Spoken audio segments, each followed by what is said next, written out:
For nearly a decade, economic sanctions have been one of the most powerful tools used by the West against Russia. Many believed that, over time, political fatigue would soften Europe's position. But this week, the European Union made something clear. The pressure is not easing.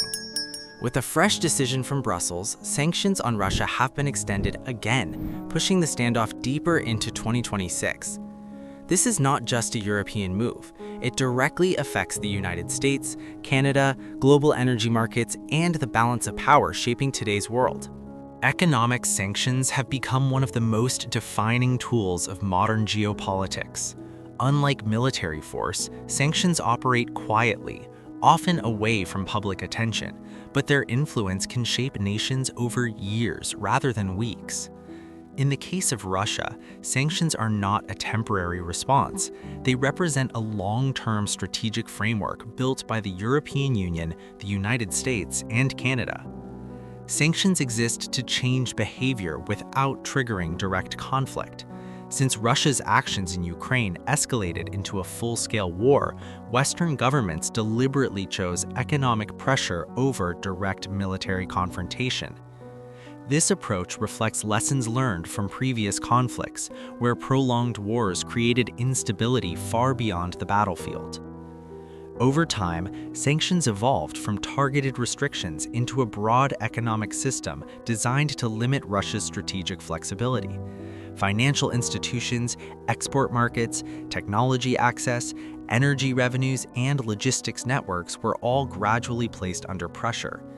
Each restriction alone may appear manageable, but combined, they create a structural burden on long-term growth.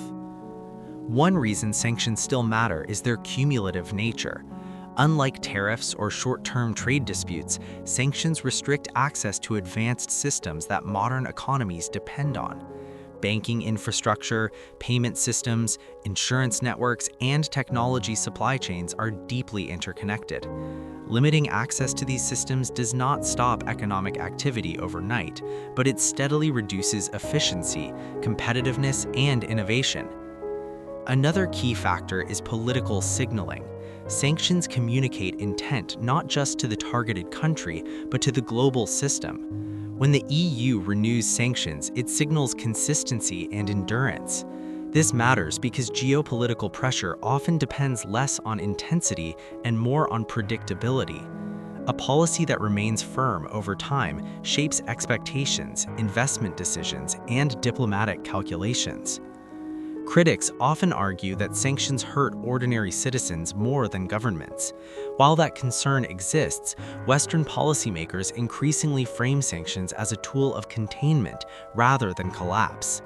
The goal is not immediate economic failure, but gradual constraint, making long-term military engagement more difficult and costly. In this sense, sanctions against Russia are not just about Ukraine. They represent a broader shift in how economic power is used to enforce international norms. The EU's continued commitment shows that sanctions are now embedded into its foreign policy identity, not merely a temporary response to crisis. The European Union's decision to extend economic sanctions against Russia for another 6 months is rooted in procedure but driven by strategy.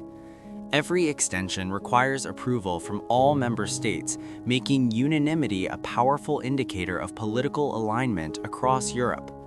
Despite internal disagreements on energy, defense spending, and economic recovery, EU governments agreed that easing sanctions at this stage would undermine their collective position.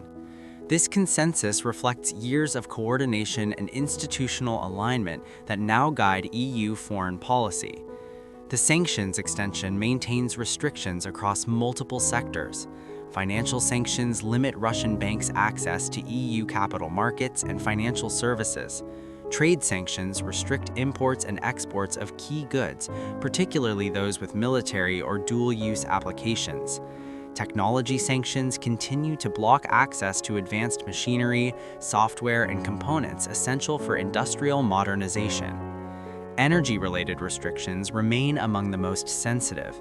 Although Europe has reduced its dependence on Russian energy, the sanctions framework continues to discourage new investments, infrastructure development, and long-term contracts tied to Russian supply. This ensures that dependency does not quietly re-emerge through alternative routes. Transport and logistics sanctions further isolate Russian trade networks. Limitations on aviation parts, shipping services, and insurance coverage increase operational costs and reduce reliability. Over time, these constraints affect competitiveness and global integration. What makes this decision significant is not novelty, but persistence. The EU has now institutionalized sanctions as a recurring policy mechanism. Each extension reinforces credibility, both internally and externally. Reversing course without substantial political change would raise questions about EU resolve. For global markets, the decision reduces uncertainty. While sanctions create volatility, predictability allows businesses and governments to plan accordingly. Investors, suppliers, and energy planners now operate with the assumption that sanctions will remain in place well into the future.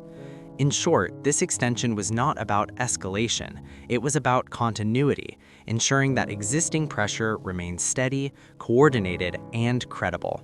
Russia's economy has demonstrated resilience under sanctions, but resilience should not be confused with immunity.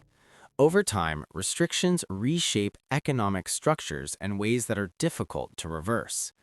Financial sanctions have restricted access to Western capital markets, forcing Russia to rely more heavily on domestic financing and alternative partners. While this reduces vulnerability to external shocks, it also increases borrowing costs and limits investment options. Foreign direct investment has declined significantly. International companies face legal, reputational, and logistical barriers when engaging with sanctioned entities. As a result, technology transfer, management expertise, and innovation pipelines have weakened. Industrial sectors are particularly affected. Aviation, automotive manufacturing, energy infrastructure, and advanced manufacturing depend on imported components and software. Substitutes exist, but often at higher cost and lower efficiency. Sanctions also affect labor markets and productivity. Limited access to global supply chains reduces competition, which can slow innovation. Over time, this impacts economic growth potential rather than immediate output. Russia has sought to offset sanctions through expanded trade with non-Western partners. While this provides alternative revenue streams, it does not fully replace access to Western markets. Pricing power, financing conditions, and technology quality often differ. The long-term risk for Russia is economic stagnation rather than collapse.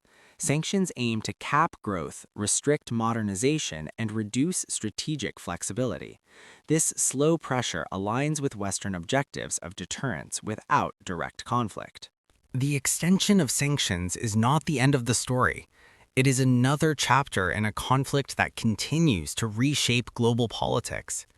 As the EU, the United States, and Canada move forward together, sanctions remain one of the most powerful and controversial tools available. Their true impact will not be measured in weeks or months, but in years. And the decisions made today will echo across economies, alliances, and global stability long into the future.